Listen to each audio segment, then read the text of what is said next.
Meu nome é Luiz Fernando Caldeira e este é o especial de Dicas de Professor para os futuros candidatos a auxiliar e técnico de necropsia dos concursos para a Polícia Civil do Rio de Janeiro.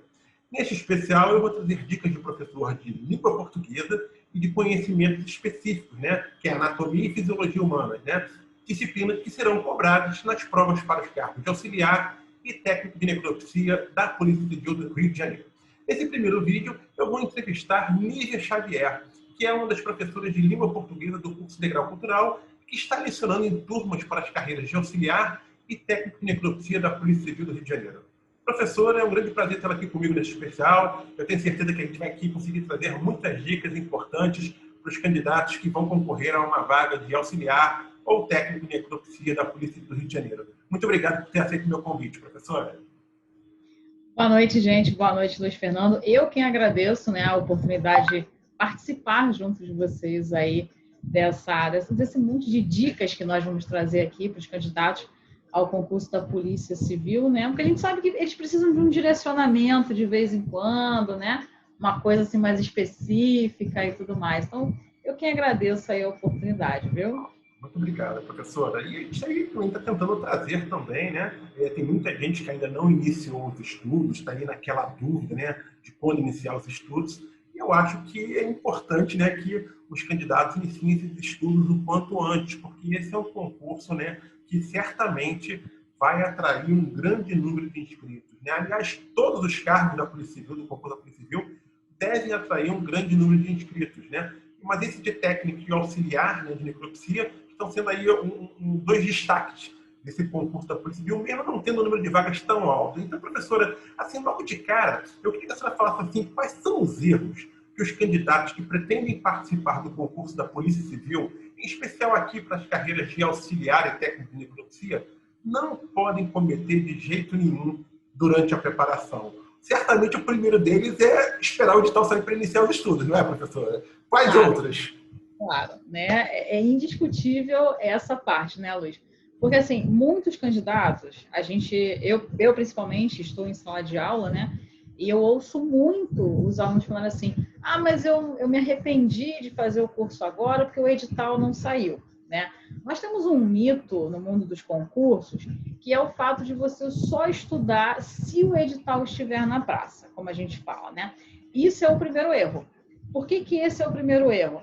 Porque quando você tem o edital sai, isso significa que o prazo entre o edital e a prova é curto.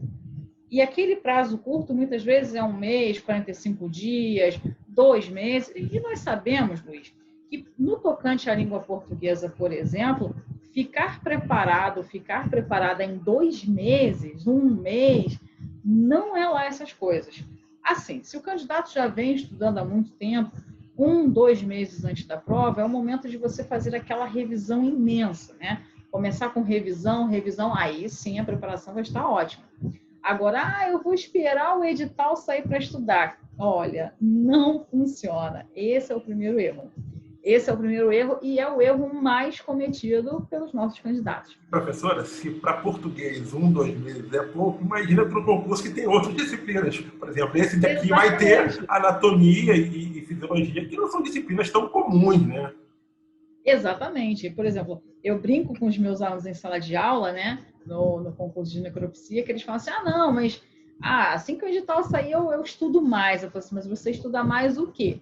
Porque nós teremos um conteúdo de língua portuguesa e vocês ainda têm os conteúdos específicos, Que é fisiologia, anatomia, se eu não me engano. Eu não lembro do específico qual é, E eles falam assim, não, mas...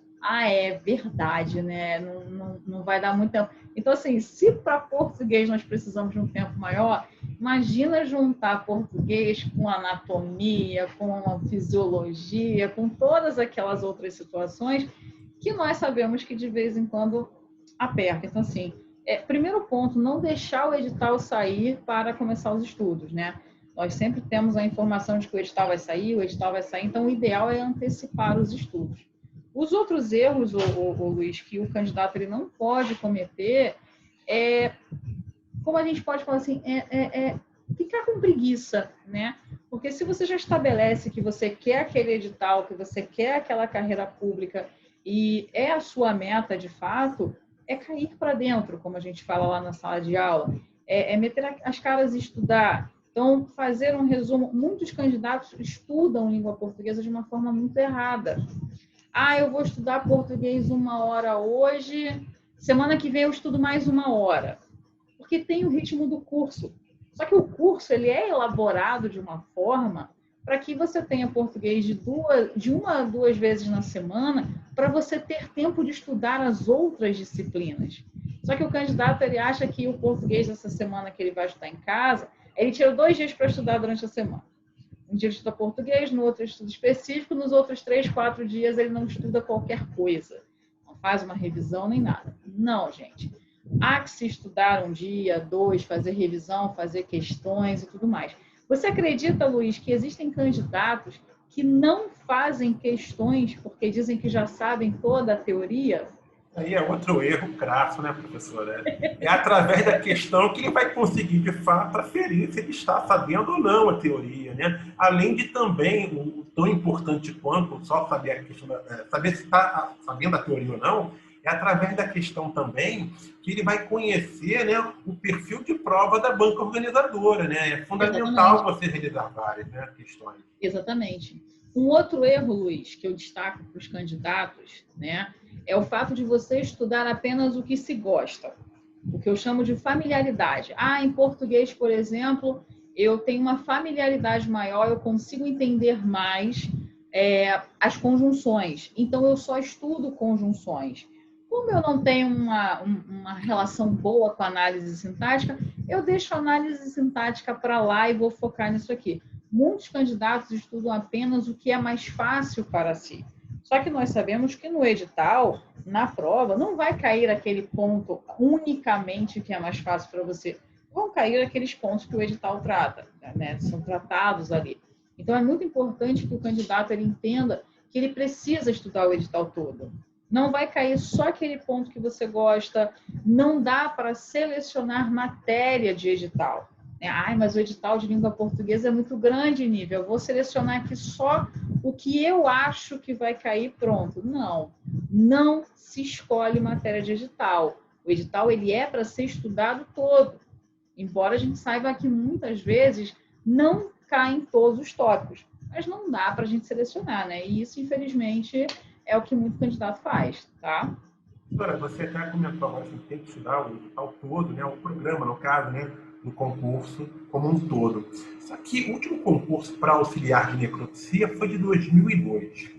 O último para técnico de necropsia foi de 2009. Ou seja, são 2 seleções que já foram realizadas aí há bastante tempo, né? Há mais de 10 anos, até uma auxiliar há quase 20 anos. Então, assim, o último concurso da Polícia Civil foi de 2014, salvo engano, para o cargo de papiloscopista.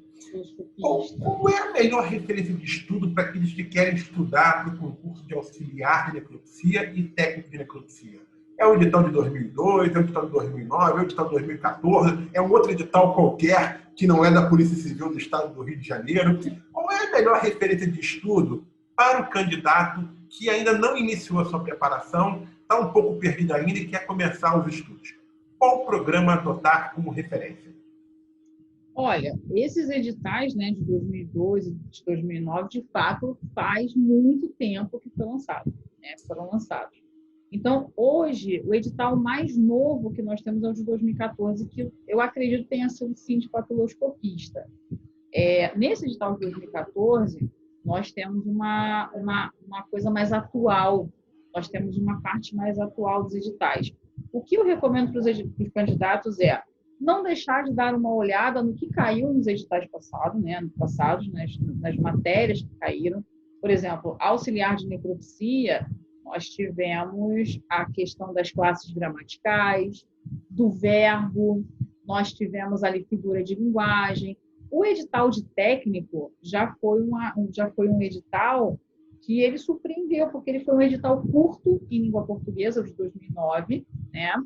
E ele não vai vir dessa forma, porque aquele edital de 2009, Luiz, ele veio com basicamente 5 tópicos só em língua portuguesa que privilegiavam apenas interpretação e compreensão textual. Os editais novos, que os candidatos, sim, devem elaborar seus estudos em cima deles, né? Eles já contemplam outras situações para nível médio, por exemplo, na questão do técnico. Nós já temos contemplados concordância, regência, crase, colocação pronominal, que é uma matéria que está caindo muito nos concursos, né, com língua portuguesa ali. Então, não deixar de olhar, lógico, né? Esse edital aqui, de saber que muitas coisas que estão ali eu posso acrescentar coisas ali, né? Não é que vamos retirar tudo a partir de agora, ó, nada disso vai ser aproveitado. Não. Figura de linguagem, por exemplo, que caiu no edital de 2002 de auxiliar, é uma matéria recorrente em todos os editais até hoje. Mas o ideal é que a gente pegue os editais mais novos. O edital de 2014, por exemplo, ele já veio com interpretação, veio com colocação pronominal, veio com análise sintática, que eu acredito que não virá para auxiliar, porque é nível fundamental, mas pode ser uma situação para o cargo técnico, tá? Que já é nível médio, né? Nós tivemos ali alguns assuntos, tempo verbal, por exemplo, verbo é outro assunto recorrente. Então, é importante que os candidatos que vão iniciar, ou até mesmo os que já estão em preparação, né, observem os editais mais novos. Aí você me perguntou, mas qualquer edital, qualquer coisa, os editais de língua portuguesa hoje, Luiz, eles estão muito parecidos. Você pode pegar um edital de Sebrasp da vida, e um edital de FGV, e um edital de Selecom, e perceber que eles são muito parecidos. O que mais diferencia hoje é, por incrível que pareça, o Instituto OACP trazendo noção de fonética. Quando eu estou em sala com os meus alunos, eu sempre falo, galera, se for o Instituto OACP, vamos olhar um pouquinho para a fonética aqui, porque ele cobra dígrafo, por exemplo. Coisa que não costuma ser cobrado há algum tempo. Entendeu? Então, eu sempre falo, olha, no ruim, não sabe o que estudar, peguem os editais mais modernos. Interpretação, compreensão, sinônimo, concordância, regência, crase, análise sintática, orações subordinadas, são todas essas matérias, e algumas outras também, que estão sendo contempladas nesses novos. E se você estudar única e exclusivamente pelo edital de 2002 ou de 2009, pode ser que você tenha uma surpresa não muito legal no dia da prova. Professora, a senhora acredita, então, que é possível que o programa de auxiliar e o de técnico tenham algumas diferenças no conteúdo programático? A senhora acha que não vai ser um programa comum para as duas carreiras? Eu acredito que em algumas situações pontuais nós teremos divergências, sim. Tá? Eu não acredito que, por exemplo, para auxiliar, como é nível fundamental, venha análise sintática. Eu não acredito que as bancas, a banca que for do concurso, né, ela vai cobrar, por exemplo, que o candidato saiba o que é um sujeito, o que é um objeto, o que é isso. Não que ele não saiba, não é isso. Pelo nível da prova, né, normalmente as provas de nível fundamental, elas não têm por costume, por característica, cobrar análise sintática. Elas ficam mais ali no âmbito da classificação morfológica, ou seja, das classes gramaticais, da função daquela palavra no texto. Então, eu acredito que para auxiliar, talvez a análise sintática não venha, mas para técnico já é uma possibilidade, tendo em vista as bancas que estão disputando, né, para serem a banca do concurso. Então, eu acho que é algumas diferenças assim só. Assim como deve ter alguma alteração no programa, a senhora acredita também que possa acontecer o que aconteceu nos concursos anteriores, de 2002 para auxiliar e 2009 para técnico? Por exemplo, em 2009 para auxiliar, foram 20 questões de português, né? Já no concurso... Desculpa, aliás, os dois últimos concursos, tanto de auxiliar como de técnico, foram 20 questões, desculpa. Na verdade, a diferença é a seguinte, que em 2014, 2012, 2013, 2014, os concursos mais recentes, a Polícia Civil passou a cobrar 30 questões. A senhora acredita que vai acontecer um aumento do número de questões para as duas carreiras, ou a senhora acha que, de repente, para auxiliar, como é nível fundamental, eles possam manter os 20, mas aumentando para técnico, colocando 30 questões? Ou você acha ainda que o número de questões pode até não ser 30, podem ser mais ainda, ou um meio termo, serem 25? Qual é a sua análise em relação à questão do número de questões para cada um desses cargos? O que você está imaginando? Olha, eu acredito que haverá uma padronização, tá? Eu não acredito que para auxiliar, por ser nível fundamental, teremos menos questões e para nível médio, que é técnico, teremos mais. Não.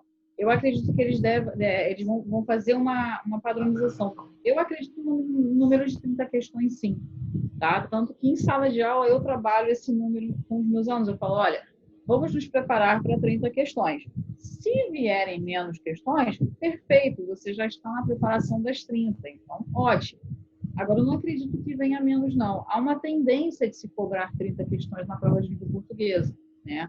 É uma tendência. Se eu não me engano, no edital de 2014, que eu acho mesmo que foi para papiloscopista, nós tivemos, eu acho que 30 questões, só que 2 contemplavam redação oficial ou 3, né? Então, é um número de 30 para português novamente, certo? Eu acredito que a gente vai ficar aí nessas 30 questões, sim. Tanto para um quanto para outro. Professora, como estudar a língua portuguesa sem saber ainda quem vai ser a organizadora do concurso? Isso, de fato, dificulta um pouco a preparação dos candidatos, eles não têm que ficar se preocupando com isso. Na verdade, havia sido escolhido o Instituto da OACP, mas a Polícia Civil resolveu fazer uma nova licitação para escolher as bancas organizadoras. Então, nesse sentido, a gente volta ao cenário de não temos organizadora do concurso. Isso dificulta o candidato? Como estudar português sem ter essa definição da banca? Então, muita gente fala assim, Nívia, pelo amor de Deus, o que eu faço? Porque português é muito ruim. Calma, olha só. A diferença que nós temos em português é basicamente o perfil da banca, né? Nós sabemos que nem todas as bancas são iguais. Por um ponto de coincidência, as bancas que estão disputando essa licitação, Luiz, elas possuem muitos pontos iguais, tá? Então, o que já vai aliviar o nosso candidato, né? Depois a gente fala um pouquinho delas individual, só para eles terem uma noção. Exatamente. Mas como é que eu vou estudar língua portuguesa sem saber a minha banca? Bom, como a gente estava falando, Luiz, é pegar um programa que tenha sido mais atual, por exemplo, pode ser o programa de 2014, né? Ainda que em 2014, se não me engano, a organizadora foi a IBFC, também está disputando essa licitação. Você pode pegar o programa de 2014 da IBFC e estudar normalmente. Por quê? Como eu te disse, há uma tendência aos programas de língua portuguesa serem muito comuns uns aos outros, diferenciando uma matéria aqui e uma matéria ali. Como eu te falei ainda agora, o Instituto OACP às vezes coloca fonética. É uma matéria que não vemos há algum tempo, mas o Instituto OACP, em alguns editais, ele traz fonética, sem problema. Mas, então, eu posso fazer isso? Sim, porque a teoria é a teoria. A teoria vai independer de ser FGV, de ser Instituto OACP, IBFC, Selecom, enfim, pode ser qualquer uma. O que, de fato, vai fazer o candidato ter uma preparação melhor são as questões. Então, a teoria vai ser comum. As questões é que vão te dar uma melhor visão a respeito da banca. Então o Instituto OACP cobra dessa forma. Então a FGV é assim. Então, quando a banca sair, de fato, vamos dizer que os outros 50%, a outra parte, que vai complementar o teu estudo, vai ser naquele momento. Vamos supor que amanhã saia a banca do nosso concurso. Aí está lá, a banca é a fulana de tal. A organizadora vai ser tal.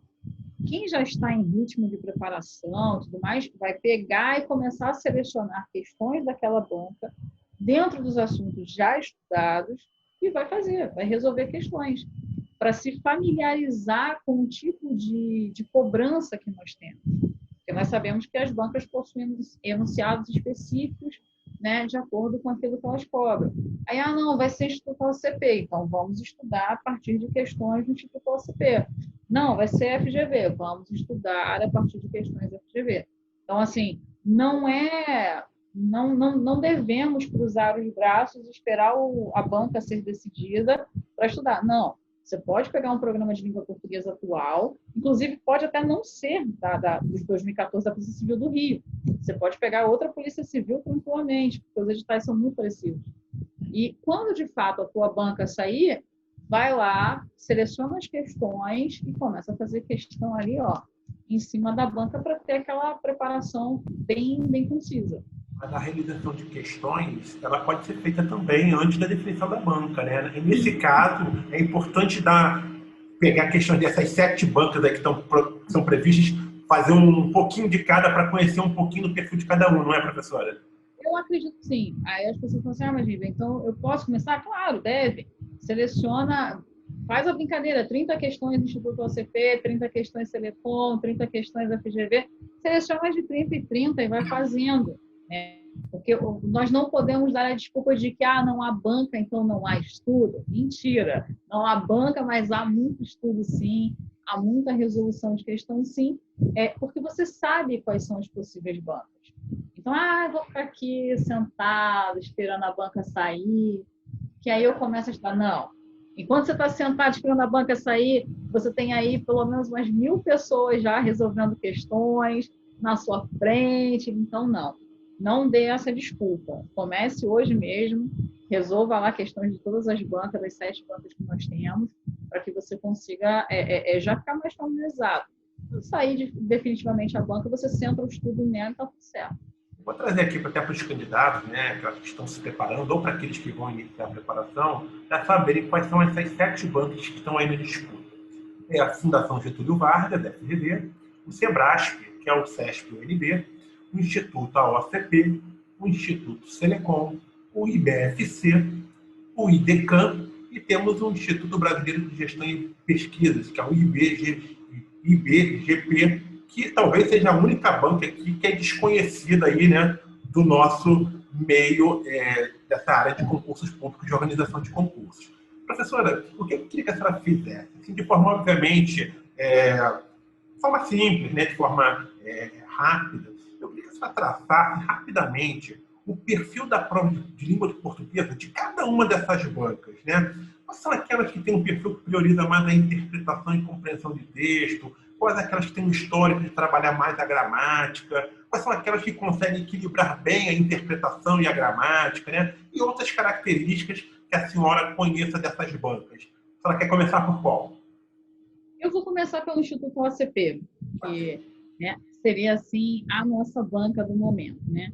Olha, Luiz, o Instituto OCP, eu sei que muita gente tem medo da FGV, né? Os candidatos apelam de medo da FGV. Meu Deus, a FGV, mas calma, gente, calma. Não é esse bicho de cabeça também. O Instituto OCP é comum que contemple nas provas entre 30% e 50% na parte de interpretação, tá? Algumas provas do Instituto OCP, se o candidato quiser baixar na internet, ele consegue facilmente. Você vai perceber que, em algumas provas, 50% do conteúdo é interpretação textual e compreensão textual. Né? E aí os outros 50% vêm ali na gramática. Então, entre 30% e 50% para o Instituto OCP, você com certeza vai ter de interpretação. Tá? O que para nós vai significar até 15 questões de interpretação textuais. Tá? De textual, perdão. Aí você vai falar assim, mas Nívia, um texto só? Não. Quanto maior o número de questões em língua portuguesa, maior a incidência também de texto. E o Instituto OCP, ele adora textos, ele gosta de textos grandes, tá? Então, você não vai esperar um texto pequeno, você vai esperar um texto grande. Se a prova vier com 30 questões, você pode esperar aí uns 3, 4 textos, tá? Você pode esperar uns 3, 4 textos. Por isso, até 15 questões de interpretação. Dentro de gramática, o que o Instituto OCP gosta de cobrar, né? Você vai ter a função morfossintática do Q e do C, porque ele adora saber se o Q é conjunção integrante ou se é pronome relativo. Adora saber se o C é partícula passivadora, se vai ser índice de indeterminação ou se vai ser pronome reflexivo, tá? Tem a parte de análise sintática, sim, porque o Instituto OCP gosta de cobrar análise sintática, principalmente sujeito e complementos verbais, e a parte de orações subordinadas, tá? Ele vem com, às vezes, 2 questões de orações, uma de reduzida, orações reduzidas, e a outra de orações desenvolvidas. Então, assim, o Instituto OCP é dessa forma, tá? Ele gosta desses pontos em gramática que são bem legaisinhos. Os candidatos já estudam há algum tempo, já estão por dentro, então eles conseguem fazer. Oração subordinada, oração coordenada, deixa o candidato mais com o cabelo em pé, assim. Mas também não é nada, não, bicho de sete cabeças, você consegue tranquilamente aprender e levar e fazer na prova, acertar, assim, de uma forma bem legal. Um outro tópico que o Instituto OCP gosta é o uso de sinônimos e figuras de linguagem na prova. Então, o candidato, por exemplo, que fizer a prova no Instituto OCP vai perceber esses pontos em comuns. Os enunciados costumam ser diretos, tá? E as alternativas não costumam ser grandes na parte gramatical, mas na parte de interpretação e compreensão, as alternativas costumam ter 2, 3 linhas, por exemplo. Tá? Uma outra banca, então, que a gente vai falar agora? Vamos falar da FGV, então, para matar logo os candidatos assim, do coração, né? A Fundação Getúlio Vargas, Luiz, ela antigamente cobrava as provas nos mesmos moldes do Instituto ACP, Celepom, IBFC, porém houve uma mudança de uns tempos para cá, né? Que fez com que os candidatos escolhessem a FGV como a pior banca para fazer língua portuguesa. Não é uma banca fácil, né? Nós temos essa visão em comum. Ela não é uma banca fácil, não é das mais fáceis. Por quê? Porque ela não traz mais os textos grandes, como o Instituto ACP, por exemplo. Ela já traz textos mais curtos, bem curtos mesmo. Às vezes, são ditados populares, né? São charges, no máximo, tirinha, né? Que quanto menor o texto, mais densa vai ser a interpretação dele, né? Então, a FGV faz isso agora. Mas a FGV não foge da proposta das outras bancas. Ela também cobra muita interpretação de texto, só que ela é uma prova mais subjetiva, né? Ela já tem esse olhar mais subjetivo para as questões. Por isso que muitos candidatos têm medo da FGV. Né? Você tem uma coisa de, ai meu Deus, FGV. Mas não, tem interpretação como qualquer outra banca, tá? Vai ter interpretação como qualquer outra banca. Vai ter a parte gramatical, função do que, se o que é relativo, se o que é integrante, as orações, conjunções. A FGV adora conectivo. Eles adoram conectivo. Então, vai cair conectivo, tem a questão lá, conectivo, conjunção, conectores, enfim. Tudo depende da gramática com a qual você estuda. Né? E você tem todos esses pontos. Orações, você terá também. Pontuação, a FGV adora o uso da vírgula, principalmente o uso facultativo, o uso com aposto. Então, ela não vai fugir muito das outras. Só que ela traz uma carga de interpretação muito maior. Tá? E os enunciados são daquele tipo, né? Enunciados curtos, alternativas curtas e se vira. É isso. Sebrasp, professora, que é a banca aí mais tradicional, né, de concursos públicos do país, a maior banca de concursos públicos do país. Qual é a característica da prova do Sebrasp? Então, o que diferencia, por exemplo, Sebrasp de Institutal ACP e da FGV é uma matéria em específico. Reescritura de frases ou de texto. Né? Sebrasp adora reescritura de texto. Então, em uma prova Sebrasp com 30 questões, você vai encontrar 3, 4 questões sobre reescritura textual. E o legal do Sebrasp, Luiz, é que no ponto de reescritura textual, ela vai mesclar. Ela vai mesclar o quê? Concordância, regência, crase, colocação pronominal, pontuação e acentuação. Então, eu tenho pelo menos 6 outros tópicos embutidos, quer dizer, 7, porque tem conjunção. Eu tenho pelo menos outros 7 tópicos embutidos para uma questão de reescritura textual. E Sebrasp é aquela nossa velha banca conhecida, né? Interpretação também bastante, tá? Sebrasp também vem com bastante interpretação textual.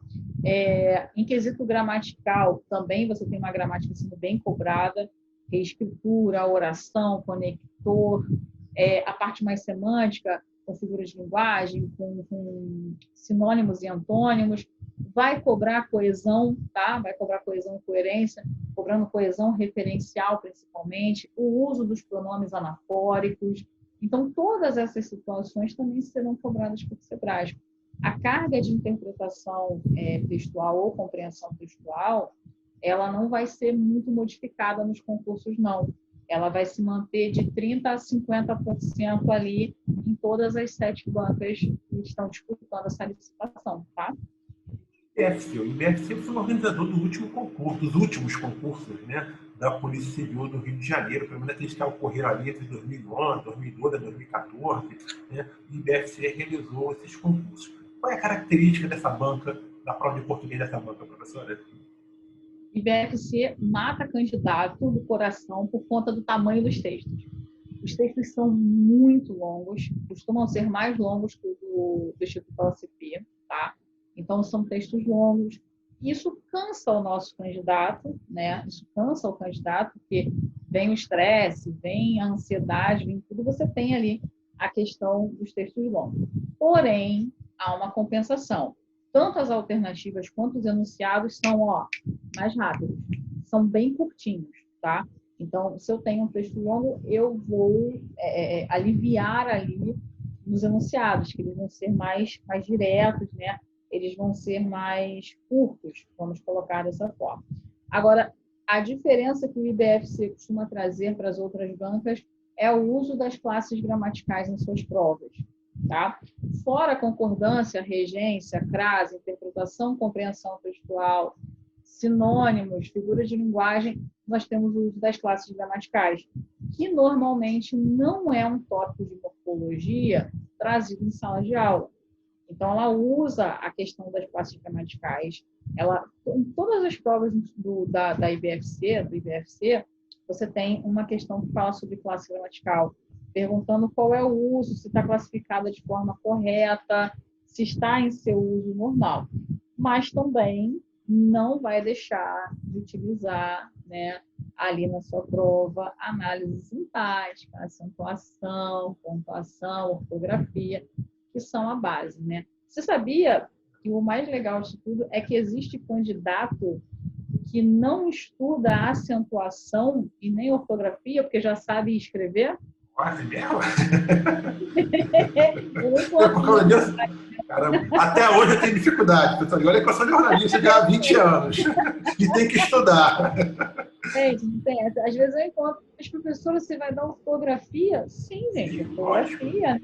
E aí quem é meu aluno sabe que eu brinco, né? Que se você tiver numa prova e você não souber a diferença entre o cágado e o cagado, você está ferrado, porque é um acento só. E sem Aí falar também que a recente mudança, né, das normas, né, muitas palavras perderam acento, outras ganharam, outras se fundiram. Então, isso também dificulta muito, pelo menos eu acho, né, que é um assunto difícil, essa parte de acentuação, não tem dúvida. Contra umas raridades dessas de vez em quando em sala de aula. Professora, vamos falar agora do Instituto Selecom, que é uma banca nova que tem surgido aí, né, e tem feito muitos concursos aí país afora, inclusive no Rio de Janeiro, no Mato Grosso do Sul. Qual o perfil dessa banca? O Instituto Selecom ele é uma banca, como a gente chama, mais gramatiqueira, né? O Instituto Selecom realmente gosta muito da parte gramática. Então, é a banca que vai trazer mais gramática e menos interpretação. As provas são constituídas pelo mínimo de 30% de interpretação só, e o restante vai ser gramática.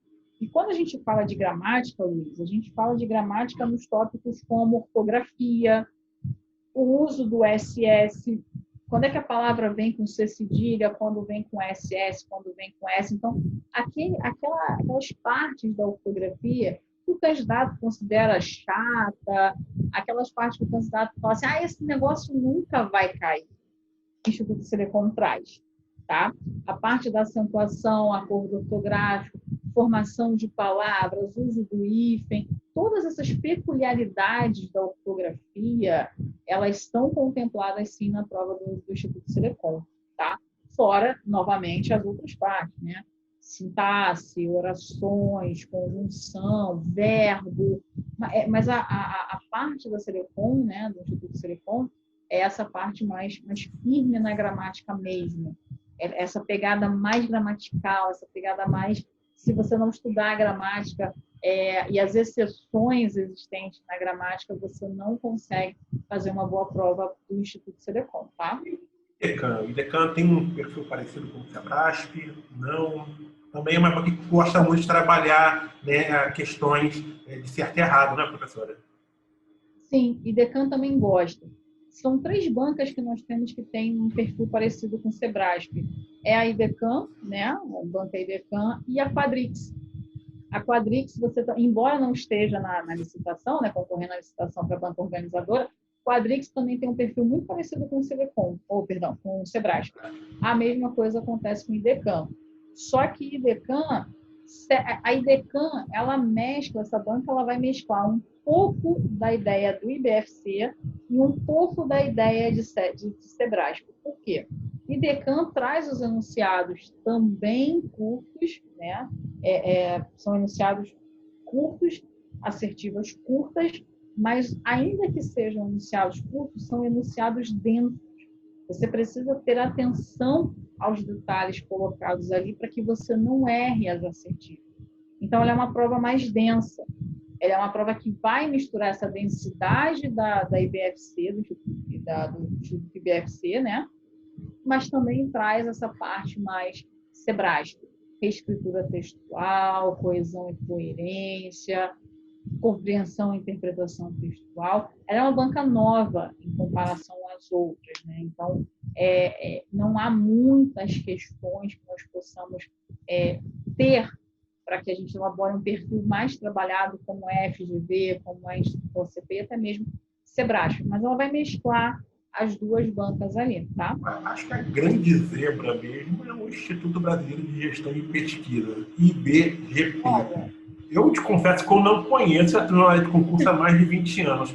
Eu acredito que não vai ser escolhida, mas é uma zebra, você nunca sabe, né? Não sabe o que vai vir aí pela frente. É uma banca que a senhora consegue fazer algum tipo de tração, algum tipo de perfil ou não? então, eu passei, eu falei assim, gente, eu tenho de traçar um perfil dessas bancas para levar para os meus alunos, porque eu falo delas em sala de aula, né? E aí eu me deparei com o IBGP, né? Que eu até anoto, porque eu sempre esqueço a sigla.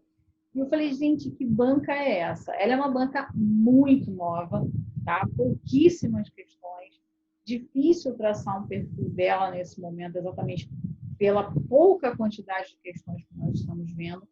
Porém, uma das coisas que nós conseguimos avaliar em língua portuguesa é que as questões elas não são difíceis. São questões que vão do nível médio, do nível fácil, são questões que tendem muito ao nível fácil, e uma parte menor de questões que tende ao nível médio, né? E ela vai ser da mesma forma como, por exemplo, o IBFC. Tem os enunciados que são curtos, às vezes as assertivas são mais longas, às vezes as assertivas são mais curtas, vai trabalhar a interpretação e compreensão textual e vai trabalhar alguns aspectos gramaticais, mas ela não segue um padrão específico em gramática. Então, às vezes, ela cobra análise sintática de mais de uma prova, de menos em outra. Às vezes, ela cobra orações em uma prova, mas não cobra na outra. Então, ela não tem essa... É como se fosse uma linearidade, como as outras possuem, para que a gente possa analisar, até mesmo porque ela é uma banca muito nova. Eu confesso para você que eu também não acredito que ela seja a banca do concurso, mas só por estar ali, né, já se configura como a zebra da licitação, né?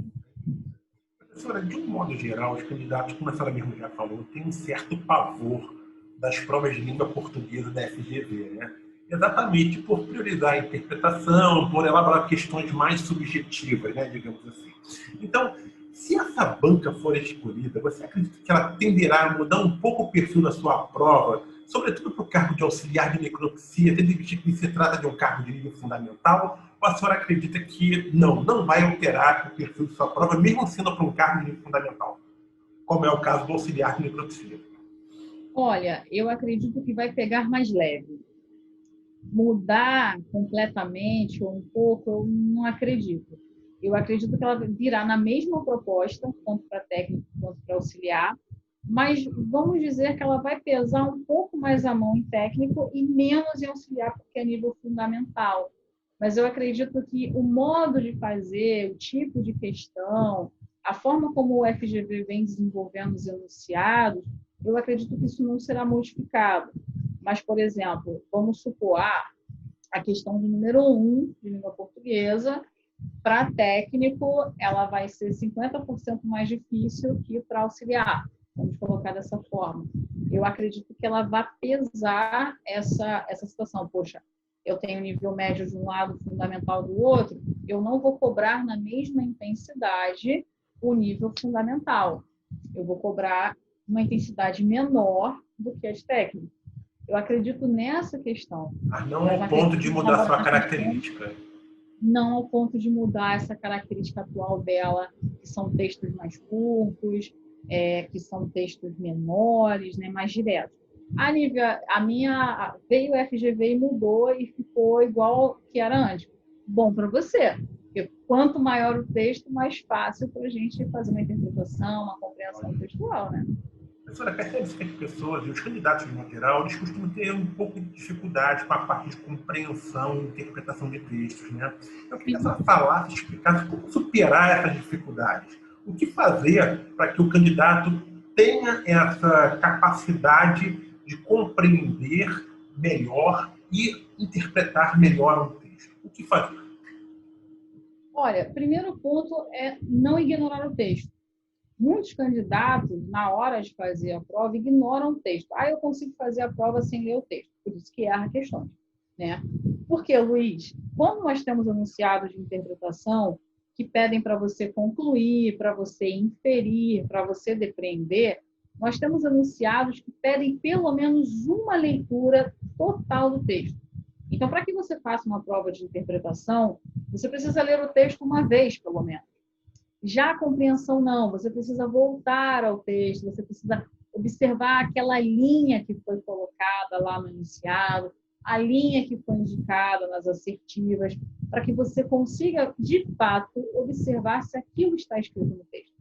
E um problema dos nossos candidatos, né, é o fato de que a opinião, né, a interpretação, ela é uma opinião. Então, você consegue ler o texto, opinar sobre o texto e tudo bem. Tanto que eu brinco com os meus alunos, assim, sabe aquele ditado de que quem conta um conto aumenta um ponto? Essa é a parte da interpretação. Porque quando eu vou te contar aquele ponto, eu vou aumentar para você, porque eu vou dar a minha opinião sobre aquilo. Quando nós falamos de questões que são relativas à compreensão textual, nós não podemos emitir opinião. Não há juízo de valor sendo colocado ali. Eu preciso apenas observar se o Ctrl+V, Ctrl+C foi feito certo, né? Porque a prova de compreensão textual ela é isso. Ela é voltar ao texto e observar se está escrito lá. Então, quando o candidato ele pegar a prova no dia que ele tiver de fazê-la, ele não pode fugir dos limites textuais. Ele não pode deixar a mente começar a imaginar como seria se fosse o caso dele, como seria se fosse com ele, porque na experiência dele, porque isso põe toda a prova abaixo. Então, como é que eu faço para que isso não aconteça? Primeiro, lendo. Nós temos que ter uma carga de leitura maior. Muitos candidatos não leem nem um textinho lá na rede social. Não gosta ou não tem o hábito de leitura. O concurseiro deve ter hábito de leitura, porque você vai ler texto, você vai interpretar e tudo mais. Segundo ponto é você diferenciar a partir do enunciado. Eu sempre falo, em todas as provas, o enunciado te dá a resposta. Em todas elas, seja de português, seja de conhecimentos específicos. A resposta está no enunciado. Às vezes é uma palavra que a banca colocou ali que já te direciona. No caso da interpretação e da compreensão, Luiz, nós temos palavras pontuais, como, por exemplo, inferir. Inferir, que é a mesma coisa que concluir, que também é sinônimo de depreender, é uma questão de interpretação. Quando a banca te pede qual é o objetivo do texto, o tema central, é uma questão de interpretação. Por outro lado, quando ela pergunta se é correto afirmar, segundo o autor, de acordo com o texto, aí já não é interpretação. Você precisa voltar àquele ponto específico e saber se o autor disse aquilo mesmo, se aquilo realmente está no texto, se aquilo realmente é correto. Questões de verdadeiro ou falso, por exemplo, marque verdadeiro ou falso, são questões de compreensão que os nossos candidatos erram assim a rodo. Por quê? Porque não voltam.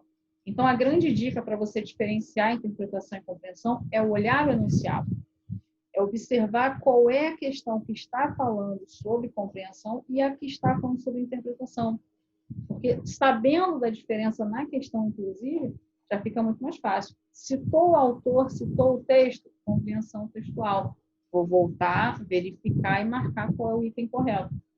Falou de tema central, falou de conclusão, falou de inferir, de depreender, você já tem interpretação textual. Com uma leitura só você consegue fazer. Mas, gente, não pode deixar de ler o texto. Não pode ignorar o texto na hora da prova. Ai, porque eu já sei o que é. Não pode. O texto ele é o teu amigo. Por mais cansativo que ele seja, ele vai ser o teu amigo na hora da prova. Tá? Professora, vamos só voltar aqui para a questão da gramática. A gente já chegou a falar um pouquinho do perfil de cada uma dessas bancas, até citando aí as fontes que a senhora acredita que são mais recorrentes em cada uma dessas bancas. Mas, assim, de um modo mais geral, independentemente da organizadora que for escolhida, quais são aqueles assuntos aí de gramática que costumam ser mais rotineiros nas provas de concursos públicos e os candidatos precisam dar uma atenção especial, independentemente da banca, porque tem grandes chances de cair tanto para auxiliar de necropsia como para técnico de necropsia. Você fala, citar aí quais são esses assuntos mais pontuais de gramática. Sim, vamos lá.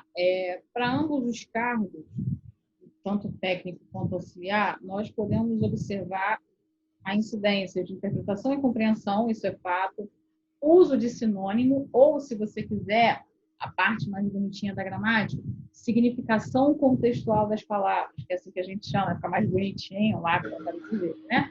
O uso do sinônimo e do antônimo é isso. Pontuação, acentuação, ortografia, isso vai cair, principalmente porque nós temos um novo acordo ortográfico, como você mesmo pontuou, algumas palavras perderam acento, outras perderam hífen, outras ganharam hífen, enfim. Então, todas essas situações podem cair. Além da pontuação, da acentuação e da ortografia, pontuação eu destaco o uso da vírgula, do travessão, na verdade, e dos dois pontos. São os 3 tópicos que eu acho que serão certeiros nas 2 provas. Além disso, figura de linguagem, função de linguagem, né, são tópicos que a gente sabe que são muito explorados hoje pelas bancas, independente do concurso que se tenha. Além dessa situação, aí eu já acredito que para técnico, tá? Para técnico deve vir alguma coisa de orações, tá? As relações das orações, então pode aí observar oração coordenada, oração subordinada, reduzida. Eu acredito que para técnico isso vai cair. Tanto para auxiliar quanto para técnico, em níveis diferentes, eu acredito numa concordância, numa regência, numa crase, talvez colocação pronominal, para auxiliar não venha, mas eu acredito que esses tópicos, né, junto do emprego dos pronomes, porque às vezes as pessoas não sabem qual a diferença entre para mim fazer e para eu fazer. É muito comum, às vezes as pessoas realmente não sabem, e isso pode ser cobrado na prova, principalmente de auxiliar, porque é nível fundamental. Né? Então, pode ser que tenha uma questão lá, e aí, é para mim fazer ou para eu fazer? Né? Como é que eu uso esse pronome aqui? Então, pode ser que isso venha também, é muito comum as pessoas falarem, né? Eu amo ela, eu vi ela, e aí não sabe por que não pode. Então, esse uso dos pronomes deve vir também na parte do auxiliar. Então, o que eu recomendaria estudar? Essa parte mesmo, interpretação, compreensão, acentuação, pontuação, ortografia, orações, crase, regência, concordância, figuras de linguagem e função de linguagem, porque são, além disso, né, o uso do que e o uso do ser, então, ou seja, a morfossintaxe do que e a morfossintaxe do ser. Eu acho que só aí a gente já tem uma boa base de estudo para a prova de língua portuguesa, tanto de auxiliar quanto para técnico. Vale a pena o candidato estudar com base numa gramática? Se vale a pena, qual a gramática a senhora recomenda? Olha, vale sim, Luiz. Vale sim, porque a gramática ela é uma grande ajuda para nós, né?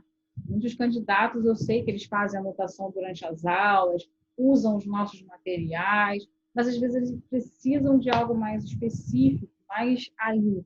Eu costumo dizer que o estudo da gramática ele também gira em torno do teu bolso, que a gente não sabe o poder aquisitivo de todos os nossos candidatos, infelizmente, né? Então, se você tem um dinheiro a mais para investir, 2 boas gramáticas do momento que já estão acima, estão entrando na casa de 100, 120 reais, é a gramática do Fernando Pestana, né? Chamada de A Gramática, tá? Ela é uma excelente gramática, voltada para concursos, sim.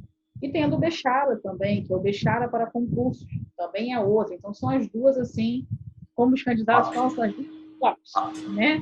Você pode comprar, tudo vai depender do preço. Eu não sei quanto elas estão no mercado agora, tá? Eu realmente não sei. Nível, não tenho dinheiro para essas duas, porque elas são muito caras, vamos supor. Você pode pegar outras gramáticas para concurso, né? A gente tem Hernani Terra, a gente tem Celso Cunha, a gente tem Sintra, né? Celso Cunha em inglês Sintra. Também podemos ter a questão do Cereja, do Sacone. Então, tudo depende do bolso do candidato. Mas sempre deem preferência para a gramática para concursos. Porque a gramática para concursos ela é diferente da gramática escolar. A gramática para concurso ela tem a pegada de fato dos concursos, com questões de concursos, com essas coisas. As gramáticas escolares não funcionam tão bem assim. Um tópico ou outro, mas não vou mencionar, porque não é próprio delas. Então, sempre procurem gramáticas para concurso. E aí vocês vão fazer excelentes aquisições. Professora, infelizmente a gente está chegando aqui ao final da nossa entrevista. Eu queria que a senhora deixasse uma mensagem final aí para os candidatos, né, que estão se preparando para os cargos de auxiliar e técnico de micropsia, deixasse as suas últimas dicas, as suas últimas orientações, né? Eu costumo dizer como incentivo para os meus alunos, Fernando, que eu aprendi com uma professora que desistir não é opção de gabarito, né? Desistir não é uma opção de gabarito para ninguém. E que concurso público, gente, não é inteligência, é preparo. Muitos alunos chegam e falam, mas eu sou burro, eu não sou... Primeiro que não existe pessoa burra, né? Não existe gente burra, tá? Não existe. Tira isso da sua cabeça, você não é burro, não existe ninguém burro. Existem pessoas que possuem uma habilidade maior numa determinada área e outra área menor. Sim, eu, por exemplo, em matemática, calcular não é comigo. Então, eu sempre costumo dizer para os meus alunos o seguinte, não desistam. Eu sei que parece difícil e não é a coisa mais fácil do mundo, porque nós não estamos acostumadas a ter ritmo de estudo. Aprendam a ter um ritmo de estudo, estudem, porque desistir não é opção de gabarito e concurso público é preparo. Quanto mais preparado você estiver, melhor vai ser a sua chance. E a gente vai com você até a próxima. Sempre. Sempre, sempre, sempre. Professora Nívia, muito obrigado aí pelas suas palavras, pelo seu tempo, sua atenção. Tenho certeza que os internautas e os alunos aí da Degrau Cultural adoraram as suas dicas, realmente muito valiosas. Professora, mais uma vez aí, até a próxima oportunidade, tá? Muito obrigado. Eu agradeço o convite, agradeço por poder compartilhar um pouquinho disso com todos vocês. Espero que vocês sigam as dicas e eu espero que vocês passem lá no meu Instagram e digam assim, professora, churrascão da posse, hein? Passei, agora é só curtir o churrasco.